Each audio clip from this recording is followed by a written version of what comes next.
Isquis Chichewasket, Pamela Barnes. It's my honor today to formally welcome you to the Syilx territory.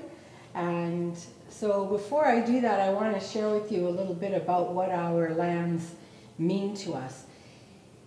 In this part of Turtle Island, which is how we refer to North America, the sharing of our lands with peoples from other places is fairly recent. It's about 200 years. Where other parts of Turtle Island, that history goes back 500 years, 1,000 years, depending on where you're speaking of. But here it's fairly recent. And with those coming together of different peoples from different places came some new ideas about human relationship to the land, and that are very different from our traditional viewpoint about our relationship to the lands. And so one of those concepts is the idea of ownership, human ownership of land. And we as Syilx people see ourselves more of borrowing these lands from our great-great-great-great-grandchildren. We look at things in 7 generations. And there's a very big difference between those two ideas.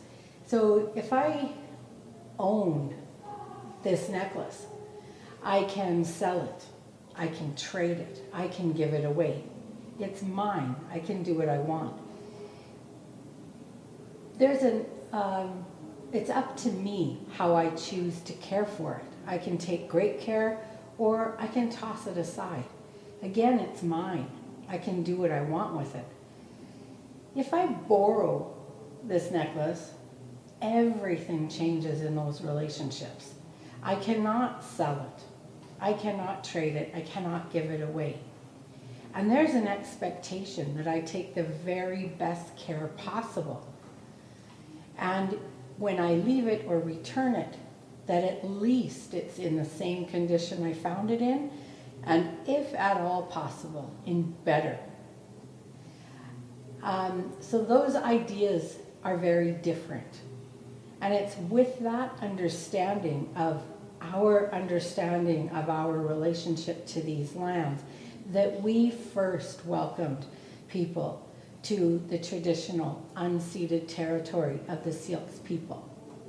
And so it's with that understanding that today I welcome you to the traditional unceded and currently occupied territory of the Syilx people, with the gentle reminder that none of us, including ourselves as Syilx people, are taking the very best care possible of these lands for all of our children, our grandchildren, our great-grandchildren, and so on and so forth. Limit.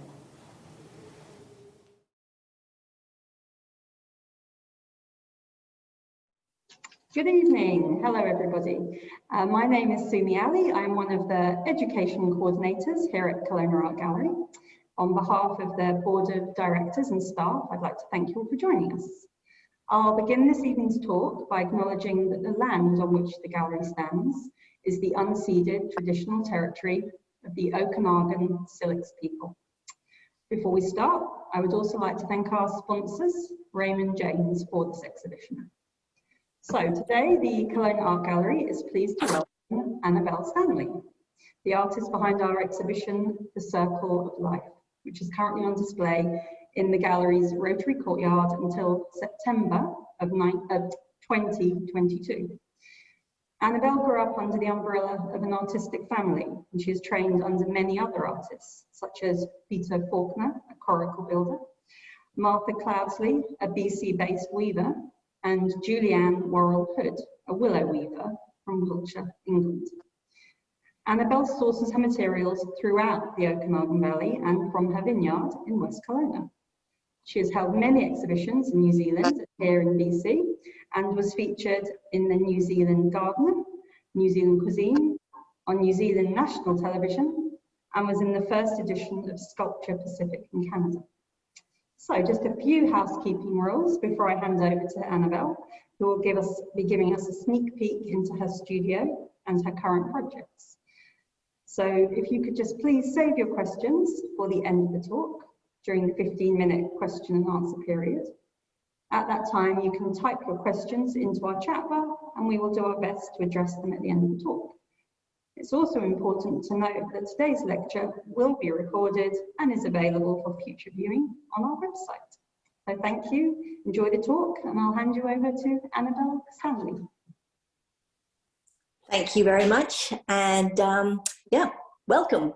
I'd like to, it's a bit like being on the radio. I'm not sure if I am talking to 6 people or 60 people, but I would like to say that it's really nice to be in your living room. I am just trying to get into, okay. And so anyway, I'd like to explain a little bit about myself.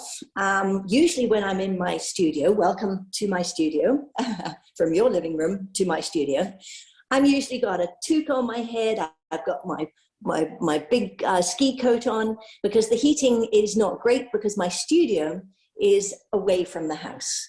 And I have a few heaters going and anything, but anyway, I had the heater going for most of today, so I am a bit warmer. I'm not having to wear my ski jacket. I'm looking a little more respectable to be talking to you. I'd like to explain a little bit about myself. My maiden name before I got married was Lutyens, and I was born in the south of England in the mid-60s, just you know, about 1980. But anyway, and I come from a very artistic family. My father's grandfather was Charles Augustus Lutyens. He was a portrait painter of both people and horses. He was incredibly good at horses. And he had a very large family. He had something like 13 children. And the youngest child of his was Edwin Lutyens. And he was an incredible architect. I'm going to show you. He was an architect, and he designed a lot of gardens and houses, mainly in the south of England and then around the world. He designed the government buildings alongside Baker in New Delhi, and he was always a very original artist. So I come from a line of art. My father is the eldest of the Lutyens line. Just by default, First World War, 3 brothers went off to war. My grandfather being the youngest and his 2 older brothers, only one came home. And that was Edred. So my father inherited a lot of the paintings that were passed down that didn't get sold to the National Gallery or to private customers. And we grew up around this wonderful sort of artistic thing. All our holidays were in far-flung places like Scotland at the end of an 8-mile track. How to keep 4 children, sort of busy was either in a fishing boat, rowing up and down the loch, or with watercolors in our hands and painting things in the cottage, the moor, the dogs, the rabbits. So we were always painting. And then my mother, she was trained in horticulture in the sort of early 50s under the tuition of Beatrix Havergal. She was a fearsome lady, and she set up a school for young ladies pre-Second World War, and she taught young women how to garden in horticulture. So my mum joined in the, as I say, in the early 50s. And so her passion was gardening, and we had a big sort of 2-acre garden. And I spent a lot of time, trotting around the garden with the dogs, with all my toys and things like that. So I'm very much sort of in the middle of horticulture and art. This is what has always just absolutely fascinated me. I then trained in horticulture. I went to a horticultural college, Marist Wood, in south of England. And then I went on to London and I became a florist. just something out of the blue, something totally different. And in my job interview, you might notice that I use my hands a lot. In my job interview, I hadn't got any floristry experience, but I couldn't get a job because I didn't have the floristry experience. So I was backwards and forwards. And this lovely lady that I interviewed with, Ming Vivas Carter, I've interviewed on Friday, and she rang me back and said, can you start Sunday morning, 7 a.m.? And boom, I was into it. We were designing flowers, and she was saying, you know, we're doing a big fruit and flower pyramid on one side of the mantelpiece. You do the other side. And I'm like, well, I've never done this before. She said, just do what I'm doing. And that was me for the next 4 years. We were doing flowers for Harrods, Estee Lauder, decorating the Christmas tree for the Duke and Duchess of York at Buckingham Palace. It was amazing 4 years, pretty busy. And then, excuse me, I married my husband, who's Canadian, and moved to Canada. Worked in a flower shop in Whistler for 2 years. And then we moved to New Zealand for 12 years. And I thought, you know, New Zealand, that was it, going to be forever. I opened up a flower shop in New Zealand. I worked in vineyards. I worked for Cloudy Bay Vineyard. And then with my flower shop, I didn't want to have sort of, you know, stuffy toys and all those sorts of things. I wanted to keep it really natural. And so I actually, subscribed to a wonderful magazine called Gardens Illustrated. And I saw this fabulous article about an artist called Serena de la Haye. And she does these big, huge, these huge running figures going across fields. So I went to visit her when I went back to visit my family for the first time in 8 years. And this is near Taunton. It was close to where my mum lived, and it's the home of Willow. And I was just so inspired. I'd been sort of playing a little bit in New Zealand, but I was making these spheres, and they sort of were unspherical after 8 months because they didn't have any structure. So I learned how to make sort of wire frames and actually create a sort of a wire armature to weave around. So this was the big sort of start of, I would do, maybe 5 weddings a weekend through the summer in Martinborough, where we were living, big wine sort of place. And then through the winter, I would then harvest vine canes and willow, and I would weave sculptures. So this is sort of how I sort of started my career with the weaving. You can sort of see some things behind me, which I will show you. But this is, so I love horticulture. I love viticulture. I actually, I own 2 acres of grapes here at my house, which I work in through the year. I prune, I lay down, I leaf pluck. That's my big wage. But I need that creativity, and it must be sort of, I remember at school with my art teacher talking about how is art innate in us, or is it learnt? And I think very much if you come from a creative family, that it is something that it continues down the line. I'm not a great mathematician, which is ironic. I'll go on to the sacred geometry shortly about my exhibition. But anyway, so this is how I sort of evolved. We came to Canada about 18 years ago, and I continued my career, and this is how we get to being here in Canada. I keep having, a few exhibitions, about once a month, about once a year or so, to sort of trying to work on new designs. And then I also work on everyday things to sort of keep the money rolling in, which always helps.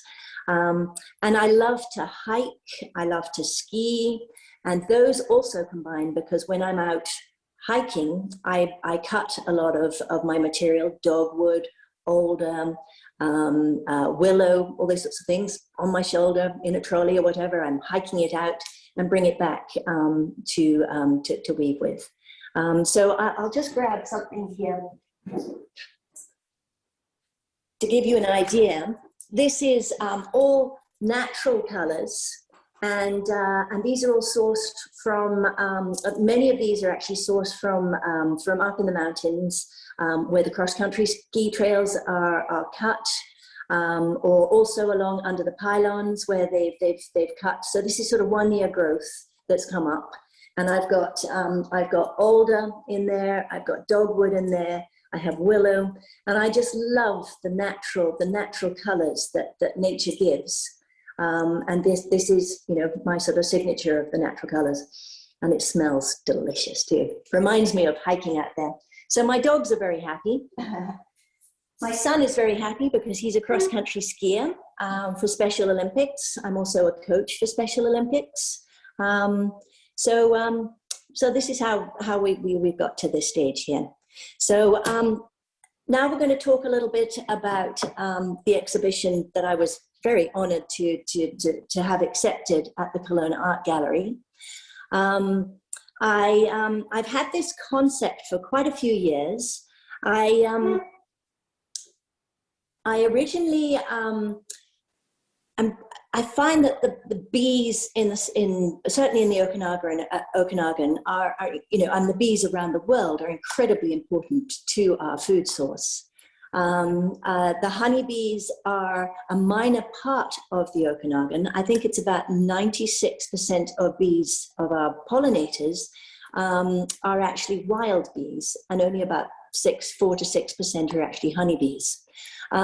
So I love the idea of, you know, sort of really recognizing the beehive and bees. And so probably about 8 years ago, I went to California, and I learned how to make sun hives. Now, Sumi will be doing a little photograph, a little photograph, you know, thing to show you what I'm talking about. But initially, I'll tell you about it. So I learned how to make these sun hives, which are hives made out of ryegrass, and they're hanging, and they are very much, you know, as a home for bees, and then they hang the honeycomb inside, which can then be taken apart and removed. So this was an idea that sort of started about 8 years ago. And then I was, a couple of years ago, I was introduced to sacred geometry. Now, the irony is, I said, I'm not really a mathematician, I'm very visual. But sacred geometry really, really, it excites me. It is so, it goes back to, you know, centuries. It was sort of originally discovered by man in the Grecian, you know, sort of by the Greeks, and they discovered that if there is basically the initial is one circle, and then you take the radius of that circle and it divides the diameter of that circle into 6 equal parts. You can then create 6 equal circles around that one part, which makes a group of 7. And with that group of 7, it also creates, it's always easier if I'm able to explain it a little bit, it creates something called the seed of life. So you can see you've got that sort of initial circle in the middle, and then it actually creates this seed of life. Now, this is not only man who has discovered it, obviously. It's also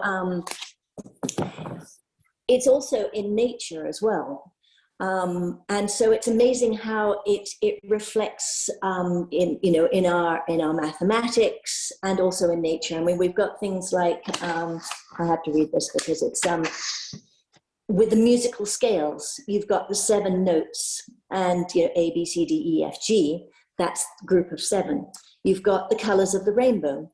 The red, orange, yellow, green, blue, indigo, and violet. You've got the chakras or energy fields in our bodies. There are 7 of those. There are 7 days a week.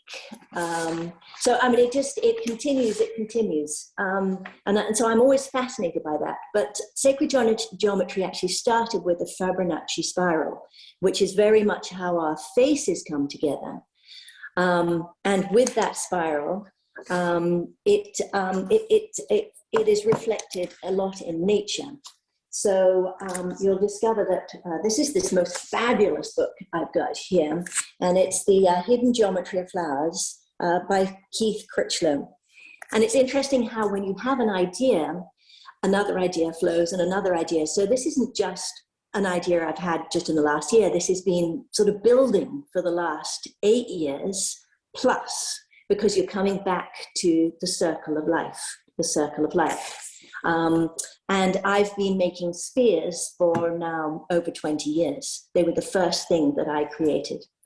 But this beautiful book, you've got, you have this, you can see how this is coming together.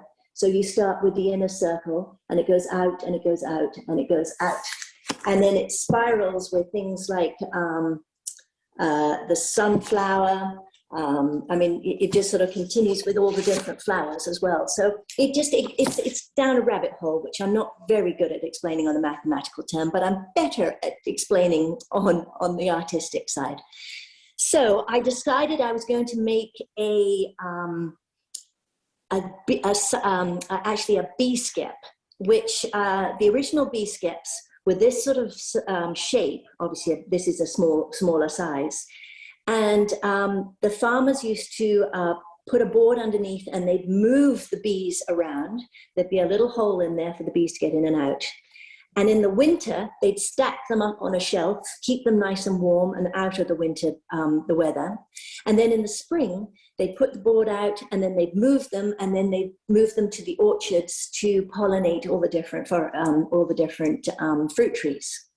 So, and I love that idea, still working along with that sort of sun hive of the grasses, and it makes the most beautiful, beautiful sort of creation. So I made a smaller version.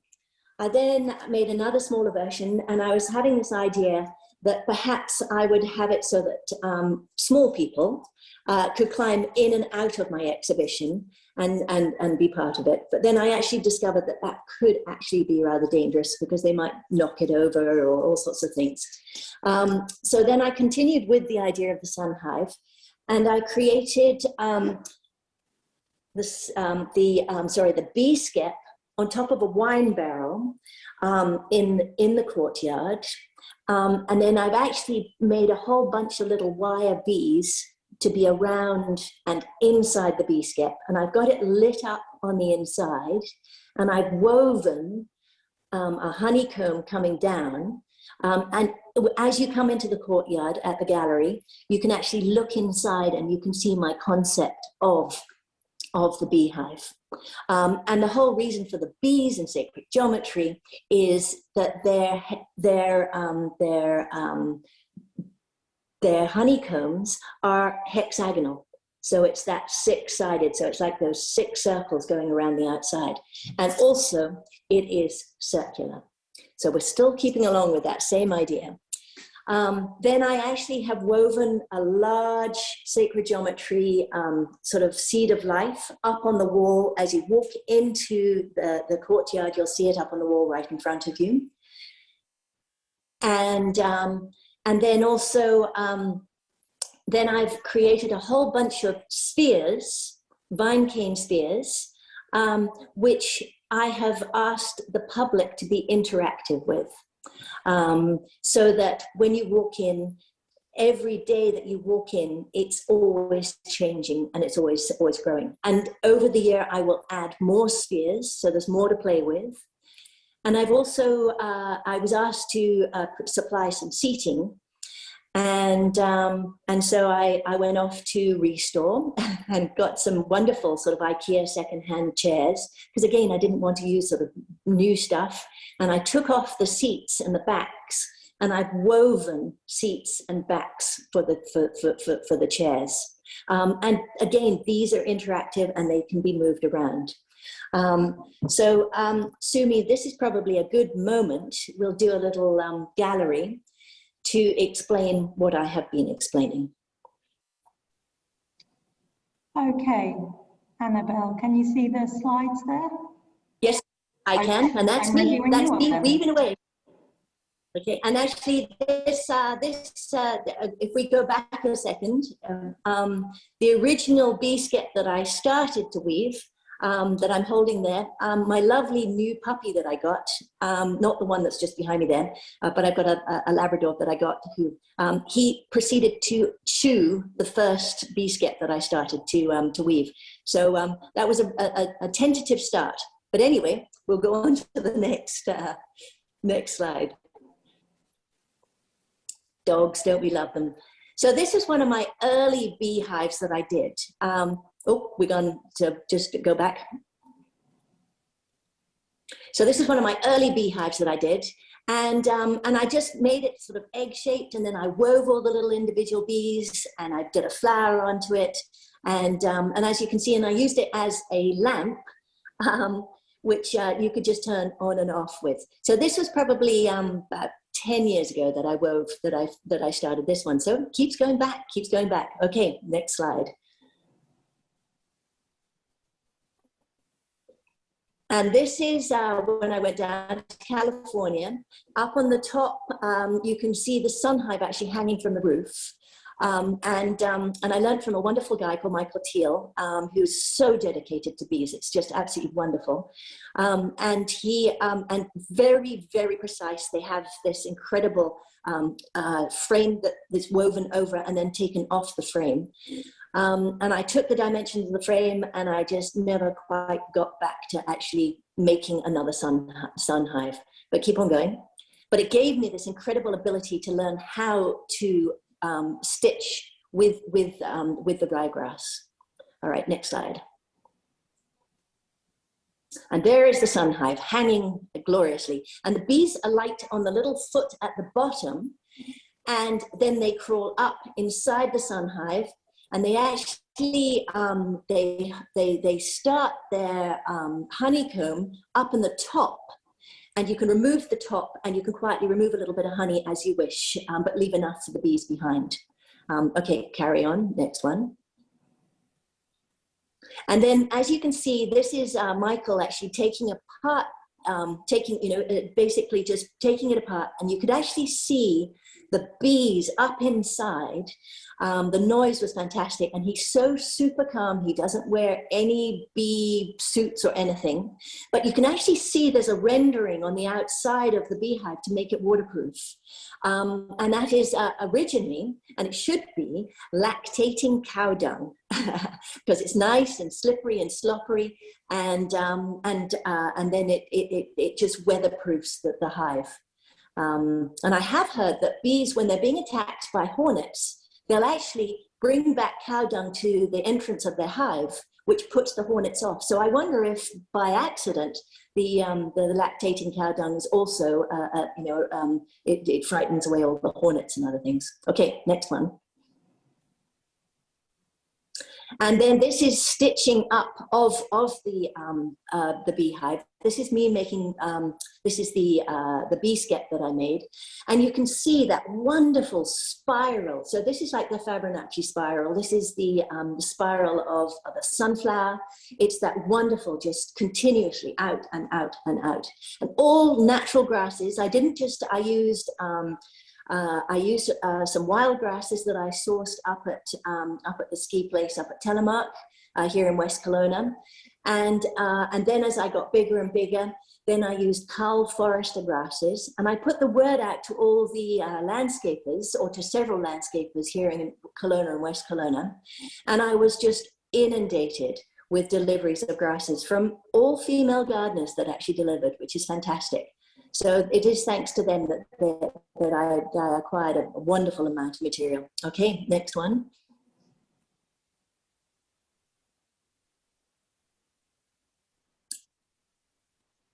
There we go. So here I am in my studio, and you can see me putting together the exhibition. Beehive, the bee skep is obviously a lot larger than the one that would need to, and you can look into the hole, and then you can see how I keep pointing my finger at the screen, and I'm sure you can all see that central circle, and then the overlap of the other circles I've actually woven, and then I spray painted red, so it was really obvious, as you can see, the seed of life. You will have a better view of my studio shortly. Okay, next one.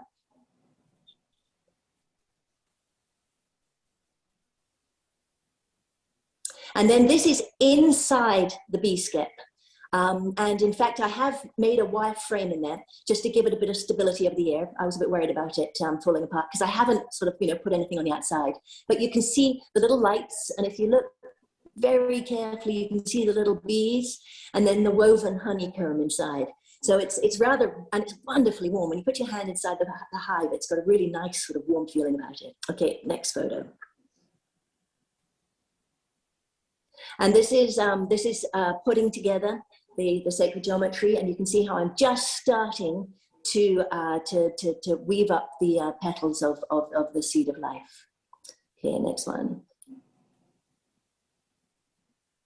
And there it is, all woven up. And I use a wonderful thing called it's called paper rope, and I use it to tie down my 3,000 grapevines that I have. For when I'm after pruning, and it's also fantastic for my weaving as well. Okay, next one. And this is the original little one that I made, and I've actually used it as a decoration on one of the chairs. So when you come to the exhibition, look out for that little one, because that is the first one that I made. Next one.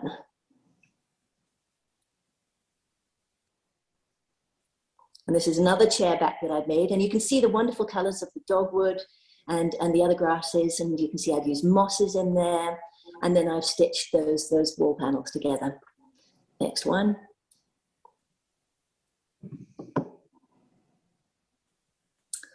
And if you look at this, this is my new, I like, as I say, to do a new design every year. This is the Snowflake. And I was looking through designs of snowflakes, and if you look at it, it's the same idea. It's the sacred geometric design. So you can imagine at Christmas time, we got lots of snowflakes. Okay, next one. Well, we hope. It's been a little warm recently. And here we are in the courtyard at last. And you can see the B-skeps on the wine barrel. All matched up. Now, just for your information, the wine barrel is not to be moved around. Somebody did come in and try to move that around. It's a very heavy item. The only things that get moved around are the spheres. And you can see I've made all the spheres out of grapevines. And then there's just one in there which is made out of wire, just to sort of chop and change it around. And that wire was actually when I took out the old Chardonnay grapes and I put in Pinot Noir into my vineyard, and that's the wire that came out of the vineyard when we replanted. So next.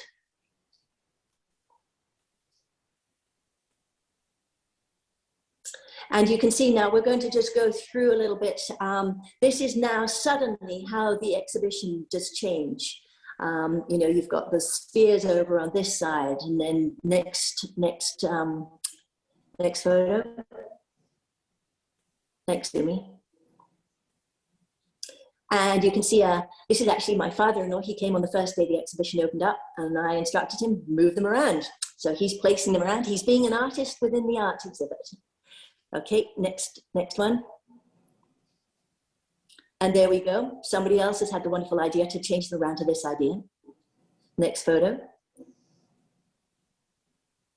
And there we go. Chairs are being moved around. There's another enthusiastic member of the public moving stuff around. Okay, next one. And there we go. They changed again. Suddenly the chairs up. Right. I love it. Every day that you come in, they're just going to be in a different format. And you can actually see the shadow of the rain. It's been raining, but and this exhibition is going to be out here for the whole year. It's going to be beautiful when it has snow on it too. All right, next picture.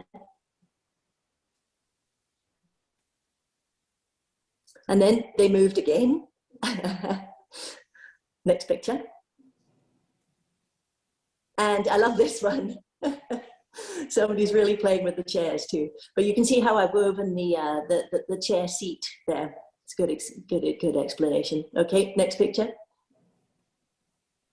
And again, I just love it. Okay, carry on, next one. And then I also, one of my favorite things is to volunteer for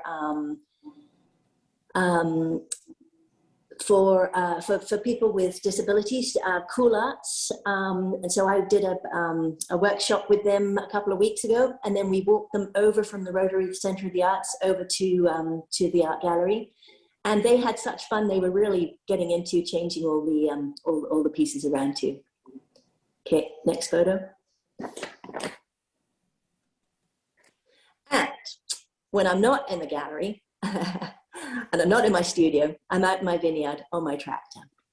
You know, that's actually at harvest time, and I love my tractor. So we're going to hold it there, come back to me, and I'm going to give you a little tour around my gallery. Okay, so you'll have to forgive me for a moment because I'm doing that. Okay. Okay, how do I go? Change the camera around. Okay, sorry everybody. Okay, so I'm going to show you my gallery here is like a sort of two-car garage to a certain degree. But up this end is my sort of show area. And it's thanks to Linda Lavisa, who used to have New Moon Gallery. She gave me this wonderful bookshelf. And I was like, I'm not sure if I've got room for it. She said, yes, you do, Annabelle. Yes, you do. And I've thanked her ever since. So I'm going to explain a little bit about each piece.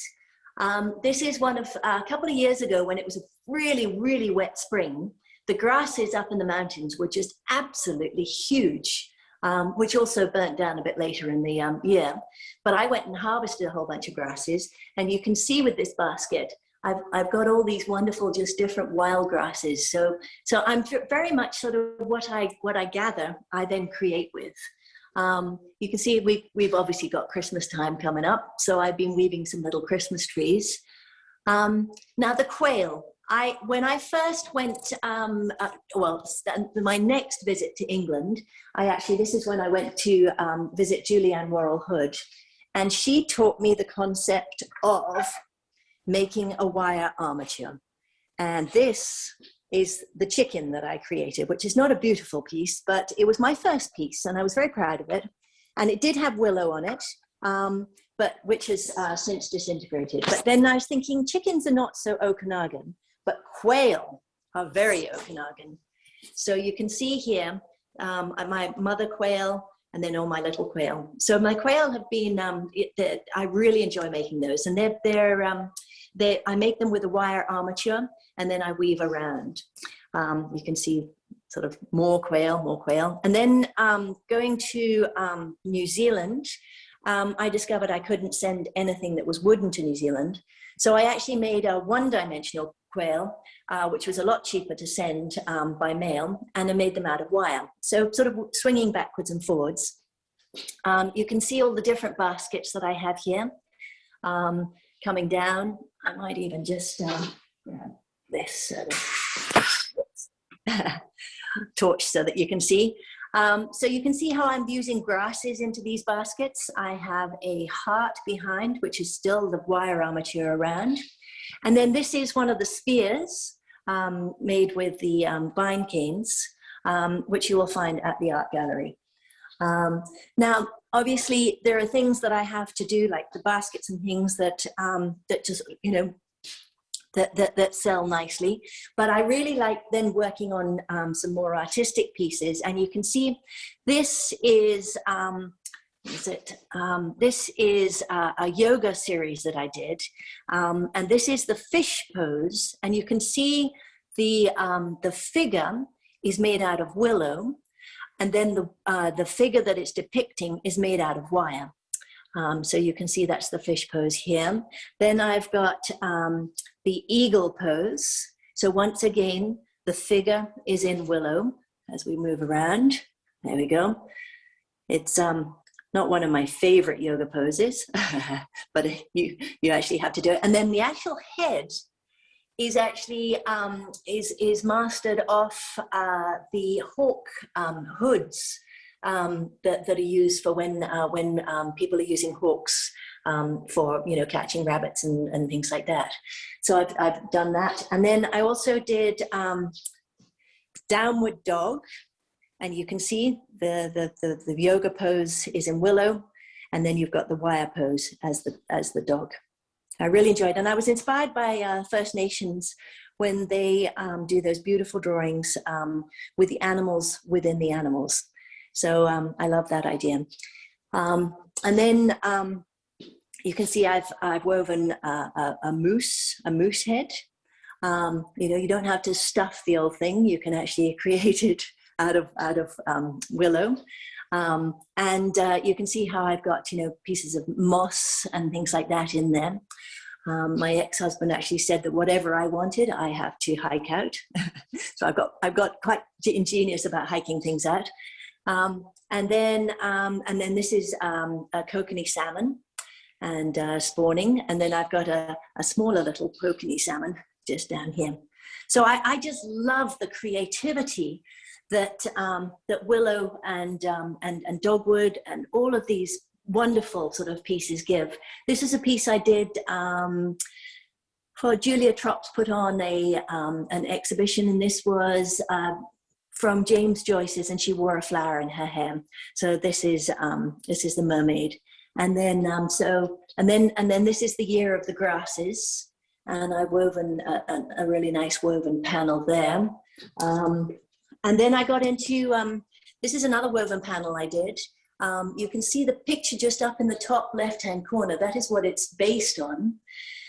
This is a bit like a Seinfeld moment where if you actually squint, you'll see how it reflects the mountains and the sunshine and the sky above. I was really inspired by these woven panels actually from an exhibition of tapestry that was at the Kelowna Art Gallery at the time. And it sort of sent me thinking into another idea. This is a wire fish all lit up here. So I will take you down. So this is the sort of the show end of my studio. We sort of sneak down the wall here. I like to also make woven panels, and then when I hike out with beautiful pieces of nature, which is definitely my inspiration, I will then take these pieces and I'll put them onto the woven panel. But this woven panel here was actually my advent calendar from last year, and every day I added a new piece. I think I've just got on my memory today on Facebook. This is, I started with the angel, and then the Christmas tree, and then latterly we've got Banksy's angel. I got the heart up there. I've got, you know, all sorts of little things. I became a Canadian at long last year. I kept on, you know, sort of putting my coffee mug onto my application form until I finally got there. And then this is my little, hey Snoop. This is my little companion. Oh, she's terribly old. She's 14. She's rather deaf. But she's my companion here. So this is my studio. You can see a fire outside. Another day, come and see me when I'm you know, in daylight, and you'll see I've got a vineyard and I look up at the mountains. But this is my studio. This is my workplace. This is my inspiration. I love it here. All right. So you've all been very patient listening to me talking away. I'm going to prop you back up again and spin you around. Sorry, because otherwise you won't be able to hear me. It's pretty amazing, this Zoom thing, isn't it? There we go. We're back. All right. Now I'd just like to do one last thing. Sumi, if you wouldn't mind just showing a couple of pictures. My last sort of pictures. This is the inspiration that I have in my home. I have a lot of pictures. Having moved around the world, I you know, didn't sort of, you know, I don't have lots of material. Well, I've got a few more things now. But for me, the most important thing was to travel with my paintings, and you'll see them up on the wall of my house. I would walk you up there, but we have to go through a rather sort of dark up the driveway sort of thing. So next photo. And it's really nice to be able to, as I'm walking from home. So this is center picture actually is a New Zealand artist called Esther Hope. And I just love those paintings. It could be Scotland, it could be Canada, it is New Zealand. And then on either side of those of her picture is actually my grandmother's paintings. And my grandparents used to go, they traveled a lot, and wherever they were, they just sketched and painted.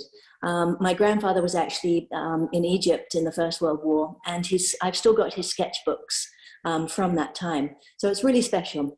Okay, next picture. There we go. So that is my first basket that I ever wove was the sort of top middle one. It's a harakiki flax basket taught to me by the Maoris in New Zealand. And I think I was just smitten by then. And you can see my little sort of collection since then of these beautiful baskets that I've got up on the wall.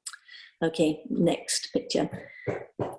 And when I was a florist in London, I was actually, I did flowers for quite a few of the art galleries. And so I'd go to a lot of exhibitions, I'd pick up posters. And then, sort of traveling with them, I actually found this, these folding boards, and I stuck all the posters, quite a few of the posters onto those, and I've got that in my house. So London was an amazing time for some incredible exhibitions, and I went to as many as I possibly could. Okay, next picture. So this is my living room. All the pictures up along the top are all my grandmother's. She was of her time. She was born in New Zealand in 1900. She probably would have been a professional artist, but of that time she got married, she had children, and although they continued to sketch around the world, I think her greatest passion was always her art. She'd disappear for, leave my grandfather with sort of, he was a hopeless cook, and she'd sort of go off on painting holidays and things. And then above the red sofa is my good friend Linda Lavisa. She's a local artist here in the Okanagan. Just love her artwork. But as you can see, I do tend to cover as much space as possible with my art. Next picture. This is Charles Augustus Lutyens. My father was never very good at looking after the paintings. They sort of, when I grew up, those horses, I always thought they were in the shadow of a tree. And then we finally got the painting actually cleaned, and I suddenly discovered that there were actually two horses under the picture. So it's just lovely. And he very much, he discovered the perfect white in oils, and he took it to his friends. They had a great sort of meeting at the National Gallery amongst a whole bunch of artists. And they all poo-pah'd him and said, oh, no. And he never really joined that group again. But it is really, I mean, he was a beautiful artist, and I'm proud to have him in the family. Okay, next picture. That's it. I think that's the end of the pictures. So you've probably heard enough from me. I hope that I have explained a little bit about who I am and what I am and why the exhibition is in the gallery at, in Kelowna here. This could be a good time if anybody has any questions. Please go ahead and ask. Let me try and get you back up. Do we have any questions? Sumi, do you have a question at all? Hello, yes. Sorry, I was just getting everything back up and running. I'm just checking on our chat. None yet, but yes, I was going to ask you, I think you said quite near the beginning, you mentioned obviously you've come from a long line of sort of illustrious artists, and you thought that artistic sort of sensibility was innate within you. How much do you think your sort of family heritage, your artistic heritage influences you now, like every day now in your own work? I think it, I definitely find that if I haven't created something for more than a week, I begin to get quite angsty. And when I suddenly sort of start on a project, it's a complete release of tension, and I can just let my hands flow, and I can let my mind sort of go a little blanker, and it sort of calms me out. So I think, yes, it still is an incredibly important part of my life. And it's definitely connected my mother and I very much together. She's very creative. She does a lot of tapestries, so she's very, very three-dimensional artist like myself, compared to my father's side, which is much more sort of more sort of on the painting side. I see. Thank you. We have a question from Sheila.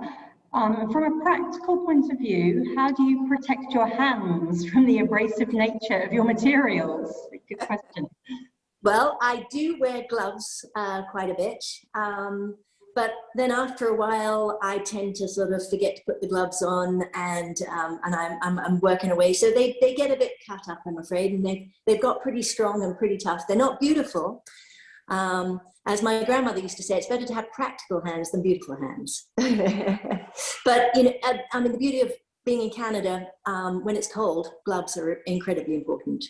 And I find in spring, when I start on the vineyard, my hands are quite soft and I'm wearing my gloves. And then after a while, I forget. And then they get a bit tough and sort of worn out. Okay, another question from Pippa. She's also with her mother, Anchoret, and Anchoret would like to know, I am sure that she would like to know if you have ever tried a coracle. As you mentioned, you've learned from a coracle artist in England. I did. I wonder if I've got, hold on a second, let me abandon you. Yes, I've learned how to make coracles from the wonderful Peter Faulkner. Actually, where is he? Here's Peter.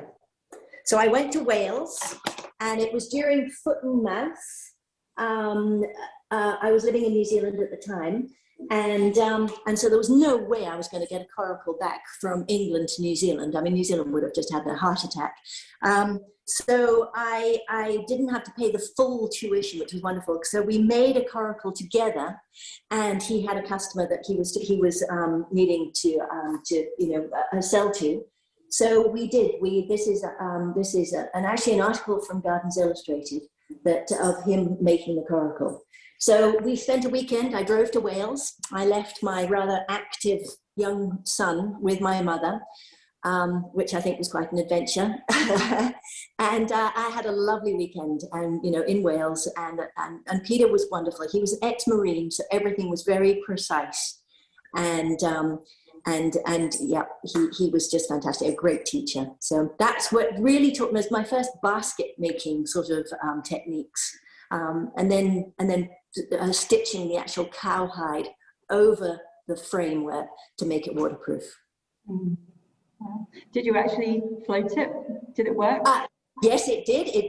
And then also I went back to New Zealand and I made one in New Zealand with another cowhide, and it took a long time to get down the river because it wasn't very, it's really much better with rapids than it is actually trying to get down the river. And then I tried to make one out of deer skin, but the skin was too thin, which was quite interesting. So, yeah. Okay, another question. I love your natural materials and the idea of harvesting them over the seasons. How do you store them and keep them in good shape? Okay, Susan. I basically from now until about end of February, sort of mid-March, anything I've harvested now will stay fresh. I've just got wrapped in a tarpaulin, and I've kept them under a tree, so they keep sort of cool, a bit like keeping cuttings in a cooler. And then as they start to dry out, I can either re-soak them, or I leave them, and then I can create all my boards that I do. I don't have to re-soak because I can have them all straight. So I'm now using stuff I didn't use last year for this year for any straight pieces. But then the grapevines I harvest, and they're pretty good for a couple of months as long as I keep them cool under a tree somewhere. And then I can re-soak. I've got a nice big silver tank, for a trough for feeding. But I fill it with water, and I can soak them for around 24 to 48 hours, pull them out, wrap them in a damp sheet for another 24 hours, and then they're all good to go, and then off you're weaving again. Thank you. This is from Grant. When I stumbled into your creations at the gallery, I knew I was on a quest to discover who and what level of energy was behind the creations. I am breathless. Thank you. Oh, thank you, Grant. I got a lot of energy. This one from Robin. How strongly do you feel that a person needs to be in tune with nature to create? I only ask because I see such beauty and fail to bring it to life. Am I looking at it wrong? Not at all, not at all. I think, again, it's how you create, and it's starting with the sort of basic and the simpleness. I really love to teach people, and I love to teach school children as well. I find from about 8 upwards is a good time as their hands become a bit stronger. And it's to show anybody that everything that I'm using is a renewable source. It's cut down, it grows back the next year. It's not plastic, it's not, it's not going to the shopping mall and spending time at the shopping mall. It's something that is garnered from hiking and being out in the open air and appreciating. There's a lovely book that was written, and it's called The Lost Words. And it was discovered that in the English dictionary in England, a lot of nature's words were being lost, like acorn, like adder, like all these things. So this poetry was written to use the words that were being lost. And then there was an artist who did the pictures with it. And then if you go to Spotify, Lost Words is actually a music. So they've created the 3 arts together to get children outside again and actually enjoying the outdoors. So you don't have to be artistic to enjoy being out there. It's just whatever, just enjoying what nature gives. The beauty of a red leaf, the beauty of a piece of wood that's gnarled from water sort of washing over it in the river. That's what it's all about. Thank you. When you create a piece, do you begin with a sketch or do you create as you go? I have begun to, actually quite often I'll have an idea in my head and I will Google the image that I'm looking for. Say something like a goose, if I'm weaving a goose. I'll Google through, images of geese. Then I will measure them. So I've actually find quite often something like the neck of the goose is actually the same length as the body, and then probably half the length of the legs. So at that stage, I will then draw up my diagram. I'll just grab something over here, give you an idea. A very basic idea is something like the quail. You can see how I've made a one-dimensional, sort of diagram to get my idea. Then I will make my wire armature, and then that's how I become 3-dimensional by making the wire armature. So yes, so it's visually looking at it, measuring it up, drawing it out, and then creating from there. It's funny that you mentioned the goose because the next question is from Teresa. Have you ever had a look at the Cree tamarack geese? No. But I have spent several summers on the beaches watching the geese sort of walking up the water. And again, some birds sort of grab me and some don't. The geese I just love, and I have made geese before. I've sold them all. And interesting enough, my sister is also an artist, and she does bronze sculptures, and she's very inspired by birds as well. So I think it's rather lovely that we are. But no, I'll have to check out the tamarack geese. Yeah. Thank you. Thanks, Teresa. Okay, I think I'll just give everyone a few seconds in case anyone is typing right now, would like to ask anything else, but I think we're good. Is there anything else you would like to add, Annabelle, before we finish? Well, I'll just whilst we're talking about it, sorry, keep nipping off and coming back. Thank you, Pippa. So something like the first chicken that I made is actually made with armature wire. And I found that the only place I could buy this armature wire was down in Florida somewhere. And it was, sort of proving to be quite complicated. So that's when then I sort of have adapted. So you'll find that all baskets that are made around the world, they're made out of different materials and different things because of the adaptation. And when I'm making my quail, I didn't use the armature wire. I've actually used rebar wire that I can buy from the local Home Depot, and it bends and makes my armatures just as well. So, you know, there isn't one material or one thing that you have to do. You can adapt and create something different from. It's whatever grabs you. Down on the coast, cedar is what is used for baskets. Up here, I use dogwood, willow, and vine canes because we've got a lot of vine canes. So they basically, baskets and things, they are a vessel to carry things in. I think sometimes, you know, you don't have to get carried away with art. It also has to be quite practical too. It's a home for a bee. I mean. And we have one more. Susan says, thank you so much. So inspirational and beautiful pieces. Oh, thank you. Thank you. Well, if I can inspire somebody else from this, then I've done my job, because that's what it is. It's all about sharing it. Absolutely. Well, thank you very much, Annabelle. And thank you to everyone who came and watched and listened, and for all your great questions. Thank you very much. Thank you very much. Thank you. Goodbye.